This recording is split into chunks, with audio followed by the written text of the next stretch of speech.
The morning sun had barely peeked through the kitchen blinds when everything changed. The air was crisp, and the sounds of early birds chirping filled the quiet neighborhood. It was supposed to be just another ordinary Monday, but life had other plans. Tommy, a bright-eyed 10-year-old with messy brown hair and his favorite superhero shirt, was pouring himself a bowl of cereal when he heard it, a soft thud from the kitchen. His mom, 7 months pregnant with what would be his little sister, had been feeling under the weather all week. She kept saying it was just normal pregnancy stuff, the kind of things that happen when you're carrying a baby.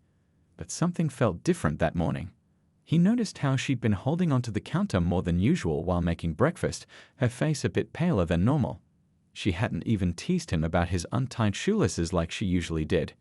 Instead, she kept taking deep breaths and rubbing her belly, trying to hide her discomfort behind a forced smile. "Mom, are you okay?" Tommy asked, putting down his spoon. The worry in his voice made her look up, trying to reassure him with a weak smile. "Just tired, sweetie. Your sister's been doing somersaults all morning," she said, but her voice trembled slightly. Tommy knew his mom well enough to know when she was putting on a brave face. He'd seen that same look when Dad had to leave for his business trip last night, insisting she'd be fine for the 2 days he'd be gone. The morning news played quietly on the small kitchen TV, talking about the weather and local events. Everything seemed normal until it wasn't. His mom's face suddenly changed, her hand gripping the edge of the kitchen counter so hard her knuckles turned white. The glass of water she'd been holding slipped from her other hand, shattering on the floor. Tommy jumped up from his chair, his heart racing as he watched his mom slowly sink to her knees, trying to hold onto the cabinet handles. "Something's wrong," she whispered, her voice barely audible over the TV's chatter. "Tommy, I need you to." But before she could finish, she was lying on the floor, curled up in pain. His mind raced back to all the times his parents had taught him about emergencies. If anything ever happens, his dad had said, remember that 911 is just 3 numbers away. They'd even practiced it, making him memorize their address and important details. At the time, it had seemed like just another boring grown-up lesson, like looking both ways before crossing the street or not talking to strangers. Standing there in his dinosaur socks, milk still dripping from his abandoned cereal bowl, Tommy felt scared but knew he had to act. His mom needed him to be brave, just like the superheroes on his t-shirt. The house phone was right there on the counter, and his hands only shook a little as he reached for it. He could hear his mom's irregular breathing, see her trying to stay calm despite the pain. The morning sun now streamed fully through the window, creating a spotlight on the scene unfolding in their usually peaceful kitchen. The broken glass sparkled on the floor, and the news anchor's voice droned on, completely unaware of the drama happening in this small suburban home. As Tommy's fingers hovered over the keypad, ready to dial those 3 crucial numbers, he had no idea that this moment would change not just his family's life, but the lives of countless others. He didn't know that his actions in the next few minutes would spark a chain of events that would reshape how emergency services handle calls from kids across the country. All he knew was that his mom needed help, and he was the only one who could get it for her. The numbers 911 glowed on the phone's display as he took a deep breath, preparing himself for what would become one of the most important phone calls of his young life. The kitchen clock ticked loudly as Tommy pressed the last 1 on the phone keypad. His mom lay curled on the floor, her breathing getting heavier. He could see the fear in her eyes, something he'd never witnessed before, and it made his own heart beat faster. The morning cartoons still played on the TV, creating an odd backdrop to their emergency. 911, what's your emergency? A tired-sounding voice answered. Tommy gripped the phone tighter, his palms sweaty against the plastic. "My mom, she's pregnant and she fell down in the kitchen," he said, trying to keep his voice from shaking. "She's hurt really bad." He glanced at his mom, who was attempting to give him an encouraging nod despite her pain. "How old are you?" the operator asked, her voice carrying a hint of suspicion that made Tommy's stomach drop. "I'm 10, he replied quickly. "Please, my mom needs help. She's 7 months pregnant and—" The operator cut him off with a heavy sigh. "Listen, kid, we've had 6 prank calls from children today already. This isn't funny." Tommy's eyes widened in disbelief. He looked at his mom again, watching as she grimaced in pain, one hand pressed against her stomach. The morning sun now filled the kitchen completely, highlighting the scattered glass from the broken water cup, the half-eaten bowl of cereal on the table, and his mom's pale face. "No, no, please, this isn't a prank." His voice cracked as he tried to convince her. "I'm at 1247 Pine Street.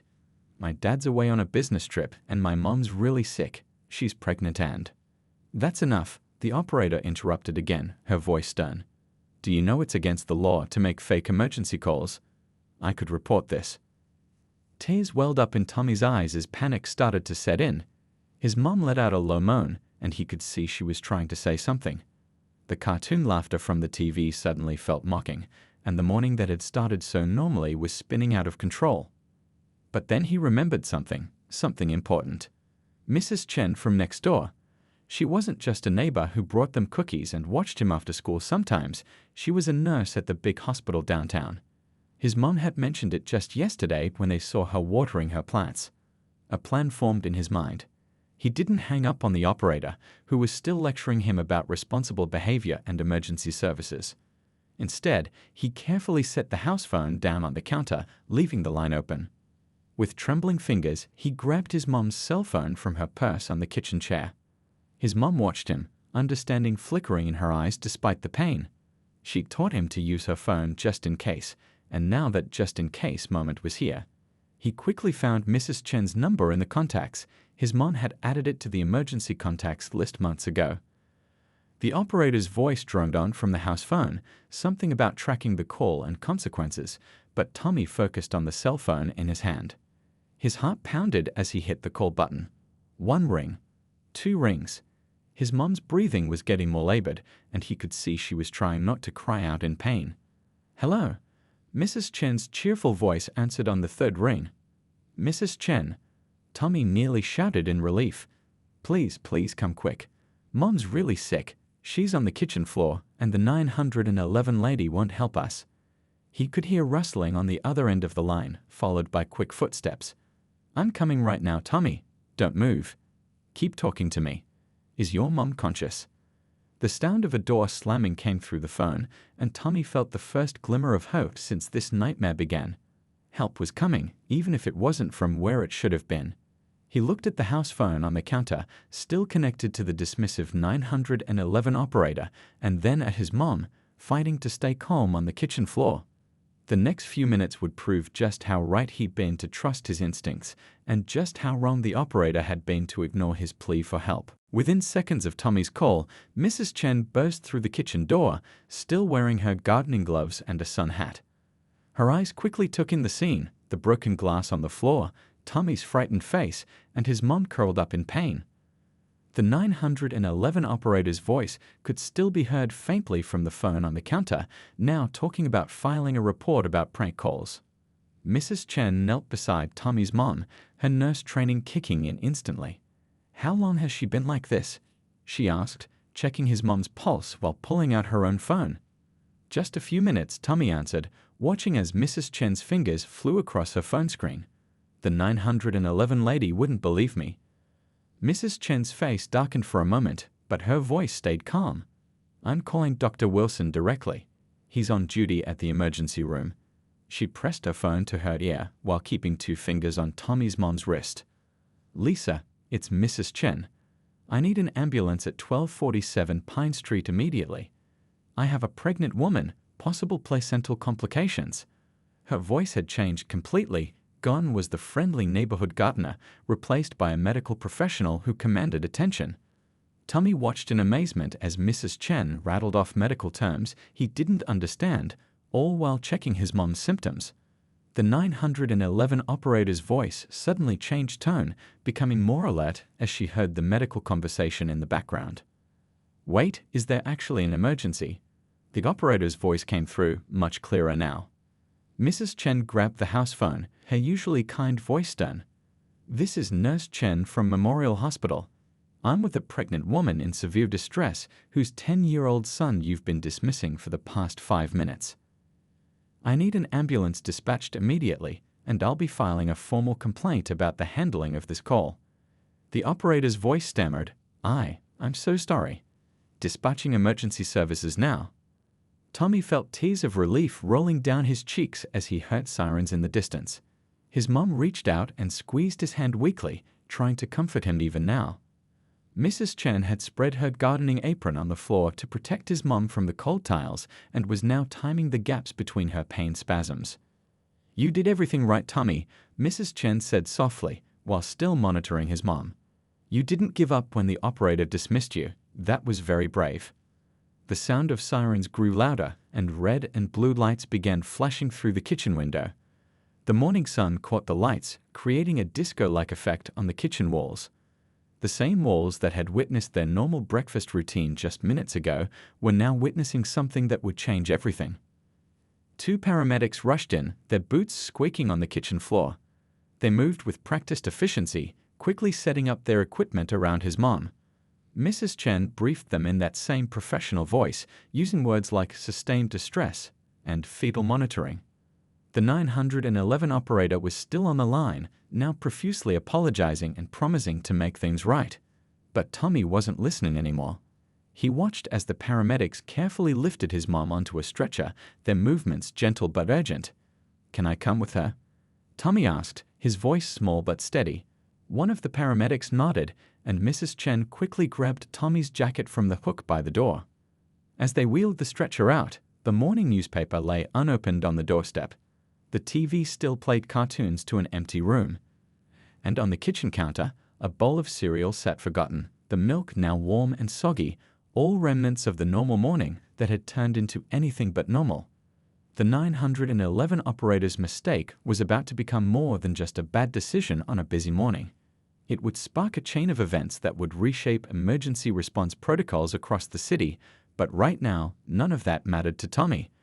All that mattered was his mom, the baby, and the hope that help had finally arrived, even if it hadn't come from where it should have. The ambulance ride felt like it lasted forever, even though Tommy knew it was only a few minutes.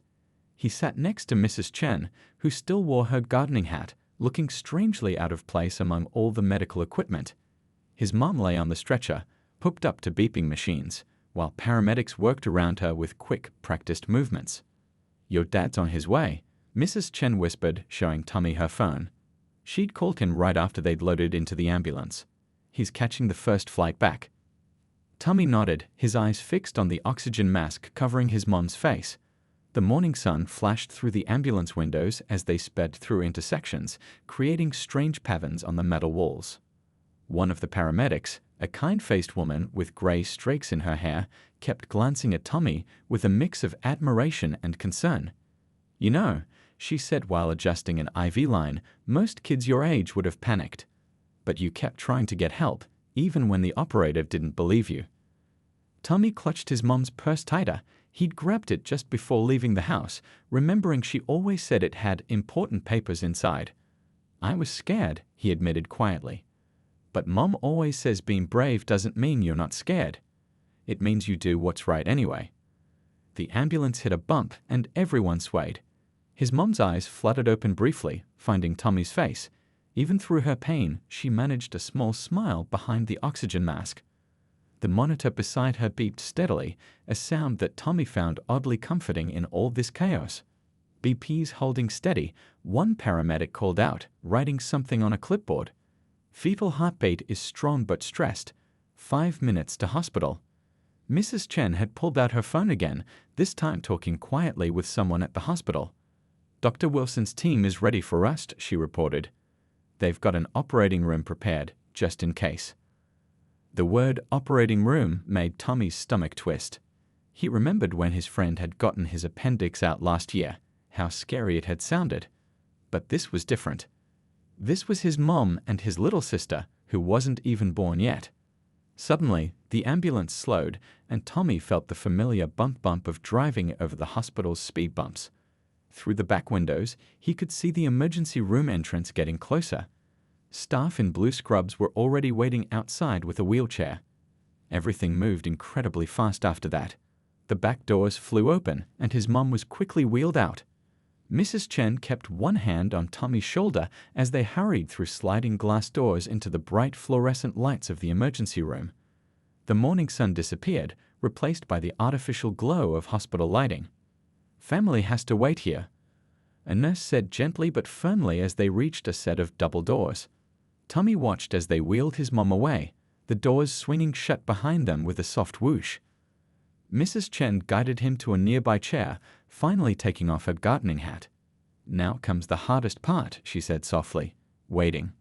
Tommy sat down, still holding his mom's purse like a lifeline. The emergency room buzzed with activity around them, phones ringing, people talking, wheels squeaking on the floor. But all he could think about was those double doors and what was happening behind them. A new nurse approached them, holding a clipboard. "We need some information," she started, but then her eyes widened slightly. "Wait, is this the case with the 911 operator who wouldn't send help?" Mrs. Chen nodded grimly. "The very same." The nurse shook her head in disbelief. Word's already spreading. The hospital administrator's furious. They're saying this could change how emergency calls are handled. But Tommy barely heard any of this. His attention was fixed on those double doors, willing them to open with good news. The morning that had started so normally had turned into something that would change not just his family's life, but potentially the lives of countless other families who might need help in the future. The waiting room clock seemed to move extra slowly as Tommy sat between Mrs. Chen and a new arrival, his dad, who had somehow managed to catch an earlier flight and arrived at the hospital looking worried and disheveled. His tie was crooked, and his usually neat hair was messy, showing how quickly he must have rushed to get there. "The doctor should be out any minute now," Mrs. Chen said, still wearing her soil-stained gardening clothes. She refused to leave until she knew Tommy's mom was okay, something that made Tommy feel a little less scared. His dad kept rubbing his hands together, a habit Tommy knew meant he was anxious. "I can't believe they didn't take the 911 call seriously," he said for probably the 10th time. "My son, my wife." His voice trailed off, and he squeezed Tommy's shoulder. The emergency room continued its constant motion around them. Nurses rushed past with folders, doctors spoke in hushed tones, and somewhere in the distance, a phone kept ringing. The morning sun now streamed through the high windows, creating bright squares on the floor that slowly moved across the room. Suddenly, the double doors opened and Dr. Wilson emerged, still wearing his surgical cap. Tommy's dad stood up so quickly he almost knocked over his coffee cup. The doctor's face was serious but not grim, a detail Tommy noticed immediately. "Your wife is stable," Dr. Wilson said, and everyone let out a collective breath they didn't realize they'd been holding. "She experienced what we call a placental abruption, a serious condition where the placenta starts to separate from the uterus wall." Tommy didn't understand all the medical terms, but he understood enough. His mom needed help, and fast. The kind of help that shouldn't have been delayed by a doubtful 911 operator. If there had been much more of a delay. Dr. Wilson paused, looking directly at Mrs. Chen. "Well, let's just say it's fortunate you were home and responded so quickly. And young man," he turned to Tommy, "your quick thinking in calling your neighbor when the emergency line failed, that made all the difference." Just then, a hospital administrator appeared, looking somewhat nervous. "I hope I'm not interrupting, but there's something you should know. The recording of the 911 call has already reached the Emergency Services Board. They're launching a full investigation into how children's emergency calls are handled." Tommy's dad straightened up. "Good. This can't happen to another family." "There's more," the administrator continued. "Local news stations are calling. They want to talk about how a 10-year-old boy showed more judgment than an emergency operator. Your son's actions might help create new training protocols." Tommy felt overwhelming relief wash over him when Dr. Wilson said they could see his mom soon. She was awake and asking for them. The baby, his little sister, was doing fine too, though they'd need to monitor them both carefully for a while. As they walked toward the recovery room, Tommy noticed something had changed in the way people looked at him. The nurses smiled warmly, and one even called him our little hero. But he didn't feel like a hero. He'd just done what felt right when everything felt wrong. Mrs. Chen finally prepared to leave, her gardening hat slightly crumpled from the long wait. "You know," she said, kneeling down to Tommy's level, "sometimes the bravest thing isn't doing something extraordinary. It's doing the right thing even when people tell you you're wrong." The morning's events had started a chain reaction that would reach far beyond their small family. In the days to come, There would be changes in how emergency services handled calls from children, new training programs would be developed, and policies would be rewritten. But right now, none of that mattered to Tommy. All that mattered was that behind the door in front of him was his mom, his soon-to-be-born sister, and the knowledge that sometimes the smallest voices can make the biggest difference when they refuse to be silenced. The hospital room was quieter than Tommy expected. The beeping machines had been reduced to a soft, steady rhythm, and the afternoon sun cast a warm glow through the half-drawn blinds. His mum looked tired but much better, propped up against white pillows with monitoring devices still attached to her belly. "There's my brave boy," she said softly, reaching out her hand as Tommy and his dad entered the room. Her smile was weak but real, and Tommy felt tears welling up in his eyes as he carefully hugged her. A nurse came in to check the monitors, explaining everything as she worked. "The baby's heartbeat is strong and steady now," she said, adjusting something on one of the screens. "But we'll need to keep you here for a few days to make sure everything stays stable." Tommy's dad pulled up a chair between the bed and the window, loosening his still crooked tie. "The head of emergency services called while we were waiting," he said, running a hand through his messy hair. "They want to make this right, not just for us, but for everyone." The nurse nodded as she wrote something on a chart. Word's spreading fast through the hospital. They're already talking about using this case to change how emergency calls are handled, especially from children. Tommy sat on the edge of his mom's bed, careful not to disturb any of the wires or tubes. The events of the morning felt almost dreamlike now, but the steady beeping of the heart monitors reminded him it had all been very real. "Dr. Wilson told us what you did," his mom said, squeezing his hand. "How you didn't give up when the operator wouldn't listen. How you remembered about Mrs. Chen." Her voice cracked slightly. "You saved both of us today." A soft knock at the door interrupted them. A man in a suit stood there, looking apologetic. "I'm sorry to intrude, but I'm from the hospital board.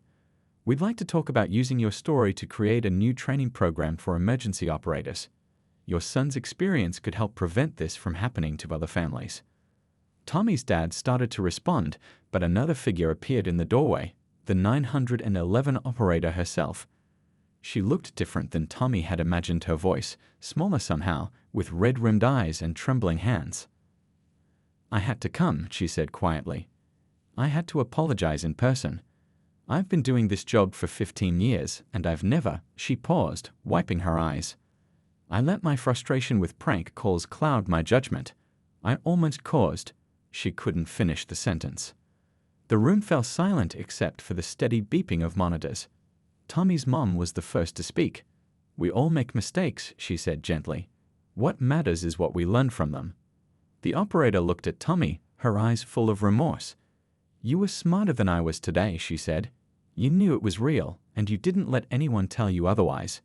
Because of you, we're going to change how we handle every call, every single one." The man from the hospital board cleared his throat. "We'd like to start a program teaching kids what to do in emergencies. Would you be willing to help us, Tommy? Share your story." Tommy looked at his mom, who nodded encouragingly. He thought about other kids who might find themselves in scary situations, needing help but not being taken seriously. "Yes," he said firmly. "I want to help." The afternoon sun shifted, creating a rainbow effect through a glass of water on the bedside table. In that peaceful moment, surrounded by family and people determined to make changes, Tommy realized something important. Sometimes the scariest moments in life can lead to the most meaningful changes. His little sister kicked, making the monitor beep a little faster, and everyone laughed. It was a reminder that even on the hardest days, life keeps moving forward, bringing new beginnings and chances to make things better. 2 weeks had passed since that life-changing morning. The hospital room had been replaced by conference rooms and meeting halls, but Tommy still wore his favorite superhero t-shirt as he sat beside his dad, facing a panel of emergency service officials. The room was packed with important-looking people in suits and uniforms. At the front, a large screen displayed the new emergency response protocols being proposed. Tommy's story had sparked something bigger than anyone expected. "What we learned from this incident is invaluable," the emergency services director said, standing at the podium. "A child's call for help should never be dismissed without thorough verification." He gestured to a stack of papers before him. These new guidelines will ensure that never happens again. Tommy watched as they played parts of his 911 call recording. It felt strange hearing his own frightened voice through the speakers. Some people in the room wiped tears from their eyes as they listened. The operator who had answered his call sat in the back row, nodding along with each proposed change. "We're implementing a new system," another official explained. "Every call from a child will now require a supervisor's attention, no exceptions." She smiled at Tommy. "Sometimes it takes a child to teach us adults what we've been doing wrong." His dad squeezed his shoulder proudly. They had both visited Mom in the hospital that morning, where she was still being monitored but doing much better. His little sister was growing stronger every day, no longer in danger from the complications that had nearly changed everything. Mrs. Chen was there too, sitting a few rows back. She'd traded her gardening clothes for a neat dress, but Tommy noticed she still had a bit of soil under her fingernails. Some habits don't change, even when you become a local hero. "But we're not stopping at just changing protocols," the director continued. "We're launching a new education program in schools. Children need to know what to do in emergencies, and more importantly, they need to know we'll listen." They showed a preview of the new training video. Tommy's story had been turned into an educational tool, though they'd changed the names and used actors. The message was clear: persistence saves lives. A young dispatcher raised her hand. "What about the psychological impact on our operators? We need to balance taking every call seriously while managing the real issue of prank calls." The room grew quiet.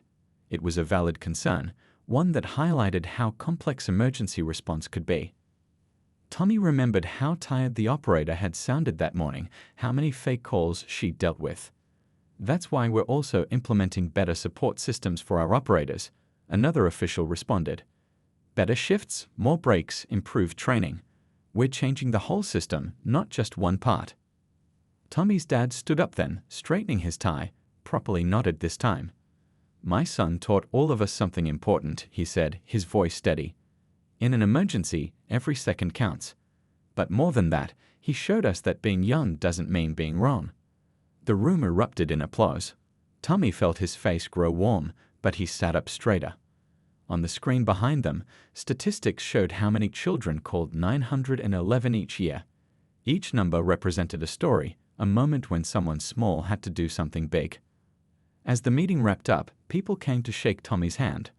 One old police officer knelt down to his level. "You know, son," he said quietly, "in my 30 years of service, I've learned that heroes come in all sizes. Thank you for reminding us of that." Outside, the late afternoon sun painted the city in golden light. News vans were parked along the street. Tommy's story had caught national attention. But all he could think about was getting back to the hospital to tell his mom about the meeting, and maybe feeling his little sister kick again. Sometimes the biggest changes start with the smallest voices, especially when those voices refuse to be silenced by doubt or dismissal. As Tommy walked to the car with his dad, he realized that being brave isn't about being fearless.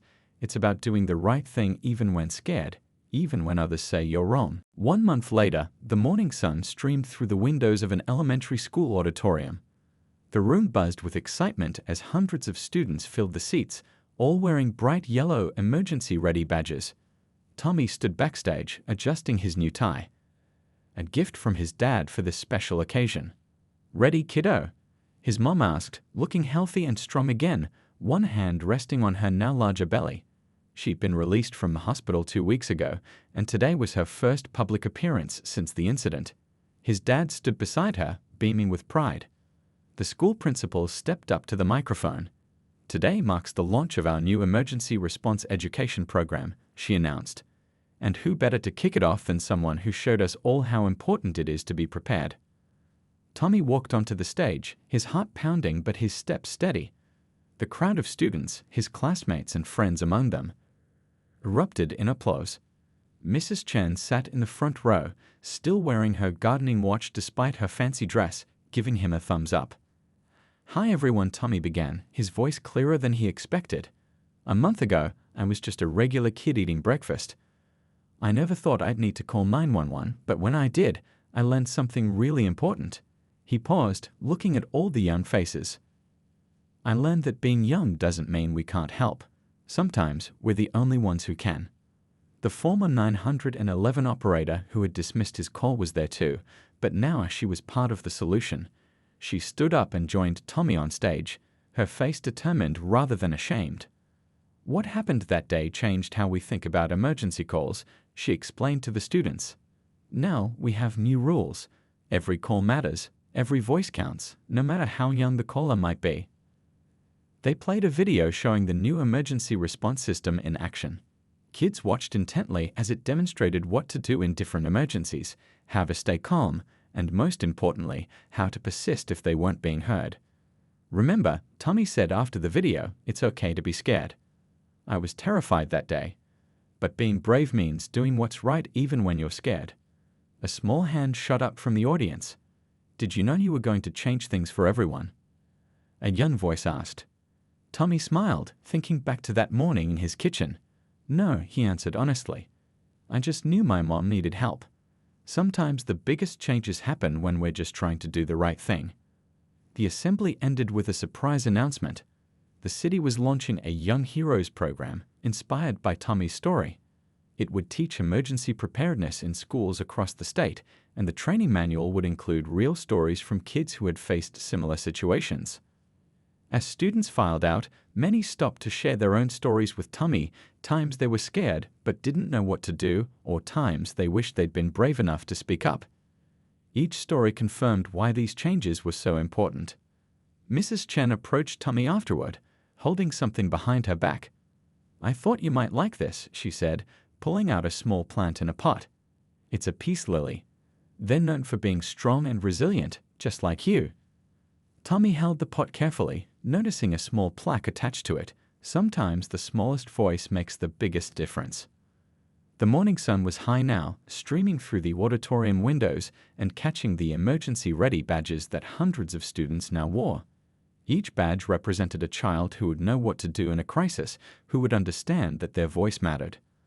As Tommy left the stage with his family, he remembered something his mom had told him in the hospital. Life gives us moments that test us, but it's what we do with those moments that really matters. He looked at his mom, healthy and smiling, thought of his little sister still growing safely, and realized that sometimes the scariest moments can lead to the most important changes, especially when we refuse to let fear silence us. 6 months later, on a bright spring morning, Tommy stood in the hospital corridor, wearing his favorite superhero t-shirt one last time before it got too small. The same corridor that had once been filled with worry was now buzzing with joy. Through the nursery window, he could see his new baby sister, pink and perfect, sleeping peacefully in her crib. Want to hold her again? His mom asked, sitting in a wheelchair nearby, looking tired but happy. Tommy nodded eagerly as a nurse carefully brought the tiny bundle out. Remember to support her head, his dad reminded gently, helping Tommy settle into a chair. As he cradled his sister, a news crew quietly filmed from the doorway. They weren't just there for the baby. They were documenting the final part of a story that had changed emergency response systems across the country. 6 months ago, a boy's persistence saved 2 lives, the reporter whispered to her camera. Today, that same boy holds the sister he helped save, while thousands of emergency operators across the nation undergo training inspired by his story. On a small TV in the corner of the waiting room, a familiar video played. The new emergency response training program that had been implemented in every 911 call center in the state. Other states were quickly following suit. Tommy's voice, telling his story, had become a teaching tool for operators everywhere. Mrs. Chen appeared with a bouquet of flowers and her ever-present gardening watch. "How's our newest little hero?" she asked, peeking at the baby. The peace lily she had given Tommy had grown strong and tall, just like the changes his story had inspired. The former 911 operator who had answered Tommy's call that fateful day walked in, now wearing a trainer's badge. She had become one of the most passionate advocates for the new system, traveling to call centers across the country to share the lessons she had learned.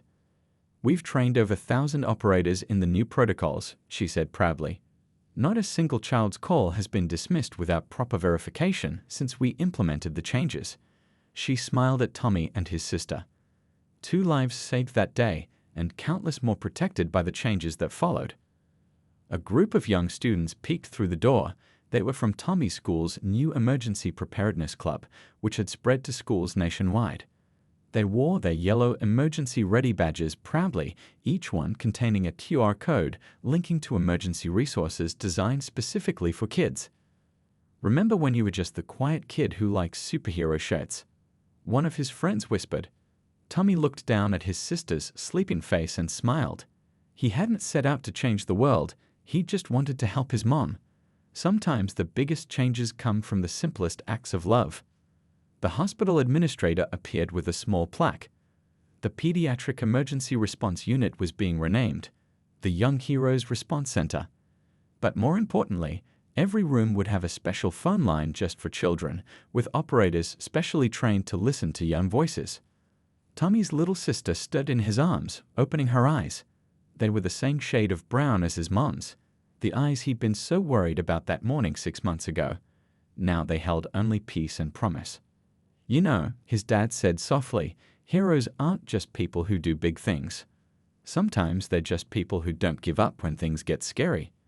The morning sun streamed through the hospital windows, catching the emergency-ready badges of the students, the trainer's new certification pin, and the tears in Mrs. Chen's eyes. In that light, Tommy could see how one morning's fear had grown into something beautiful, a chain of changes that would protect countless other families. As his sister gripped his finger with her tiny hand, Tommy realized that bravery wasn't about being fearless or strong. Sometimes it was just about being persistent, about refusing to be silenced when something important was at stake. And sometimes the smallest voices could create the biggest echoes, reaching far beyond one family, one morning, one emergency call, to touch lives they would never even know.